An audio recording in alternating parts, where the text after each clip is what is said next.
y va.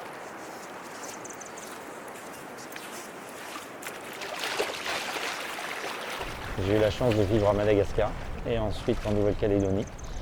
Mon père était pêcheur, plongeur, chasseur sous-marin, donc là aussi, tout petit, il m'a emmené, il m'a montré.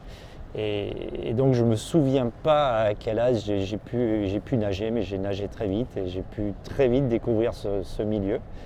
Et donc c'est devenu une passion.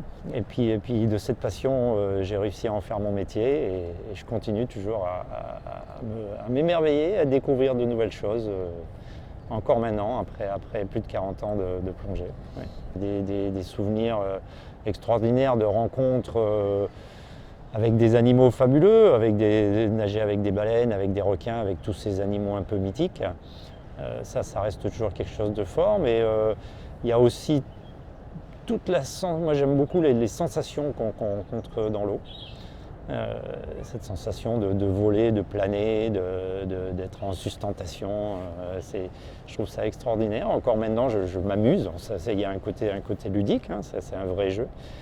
Et puis il y a toutes les rencontres avec les amis. Moi, plus ça va, maintenant que je connais un peu le milieu, en fait, c'est rare que je sois, touché, émerveillé encore maintenant, parce que c'est un peu la routine, c'est mon boulot, je passe ma vie dans l'eau. Et donc, de plus en plus, j'apprécie plutôt les rencontres avec les gens, les missions qu'on fait sur les bateaux, les petits instants. C'est des petits instants un peu en dehors du temps. Où on vit ensemble dans un milieu clos où on a beaucoup de boulot, hein, c'est pas que des vacances, mais du coup on se soutient, c'est fort, quoi. C'est des petits instants forts et tout ça restera de très grands souvenirs. Patrick, toi qui plonges depuis longtemps, quel constat tu fais de la mer aujourd'hui? Alors pour casser l'ambiance, je vais dire que je suis plutôt sceptique parce que ça fait 30 ans que je fais ce métier, 40 ans bientôt que je fais ce métier. J'ai plongé dans toutes les mers du monde, Méditerranée, Atlantique, Pacifique, même en Antarctique. On m'a envoyé en mission. Et je ne vois pas d'amélioration nulle part. Ça veut dire qu'à chaque fois que je retourne dans les lieux, c'est plutôt triste, c'est plutôt la déception. Et je pense que ça va continuer comme ça si on ne change pas de politique, si on ne change pas de manière de faire, et une surexploitation de tout cet espace, quoi. Surpêche, surfréquentation, il y a des bateaux partout, il y a des gens partout, il y a des pêcheurs partout, et on en demande toujours plus.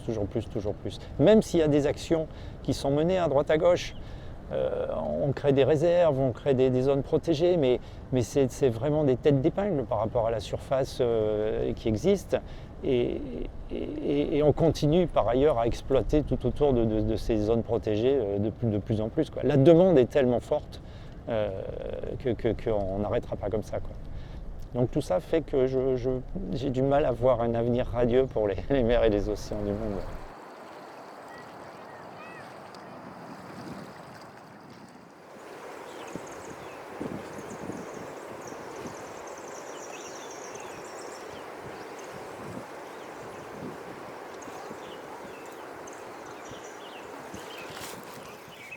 Ça commence avec l'enfance. Moi j'habitais à Saint-Denis, donc je ne viens pas du tout de l'Ouest. Mais par contre on venait très souvent le week-end avec mon papa. Parce que mon père déjà c'était pour évidemment découvrir la nature, mais c'était aussi sportif. Mon père il aime bien que ses enfants fassent du sport, donc il fallait que je nage quand même dans le lagon, quoi. Donc ça c'est les premiers rapports à la nature. Mais c'est vrai que quand j'étais petite, il faut le dire, à La Réunion, l'éducation à la mer n'était pas encore très ancrée. Si ce n'est quand même, le truc qui était super top, c'était quand on allait en classe de mer à Jacques-Tessier.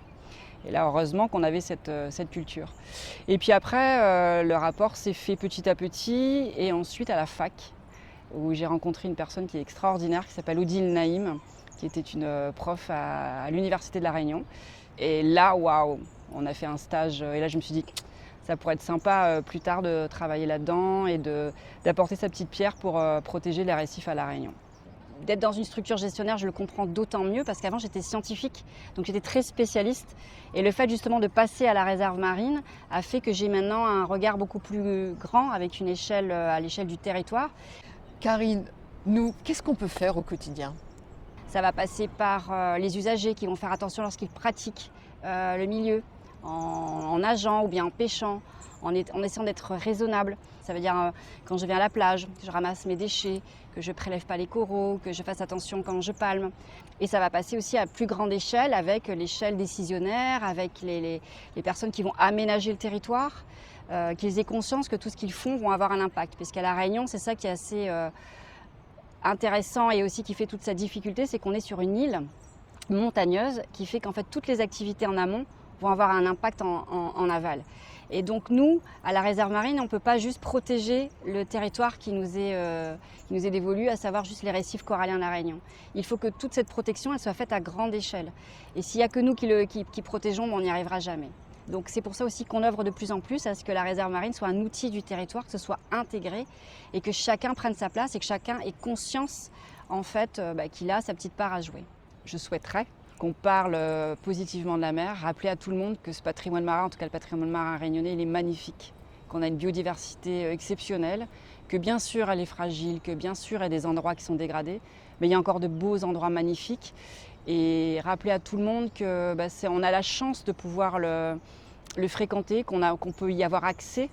Et donc il faut que tout le monde mette la main à la pâte pour qu'au moins il reste au même niveau, si ce n'est que son état s'améliore. C'est ça que j'ai envie de dire à chacun, que chacun fasse sa part.